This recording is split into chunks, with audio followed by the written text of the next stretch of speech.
nagtatanong kung legit nga daw ba yung ating mga ink na HP. Ang sagot po, yes naman po mga mima ko. Kapag na-receive nyo po ito, naka-sealed siya, tsaka naka-box. So, huwag kayong mag-alala mga mari ko, gamit na gamit ko yung mga ganitong ink. And syempre, yan yung ginagamit ko dito sa aking printer na si HP Smart Tank 520.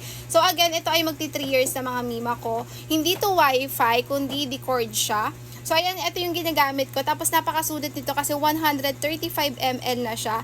Madami na talaga kayong magagamit dito, mga mima ko. Kami, magti 3 years na, black pa lang yung napapalitan ko dito. Ayan, black pa lang siya. So, madalas kasi nagpiprint kami, tsaka nagpo-photocopy ng mga ID. And, meron din tayong 50 ml dito ng magenta. Meron din tayong 50 ml na yellow. And meron din po tayo ditong color blue na 50 ml lang. So mga mari ko, kung wala pa kayong budget, kung halimbawa na kailangan nyo na mag-refill ng yellow, pwede naman kayong bumili ng individual. Hindi nyo naman kailangan bumili na agad na isang set.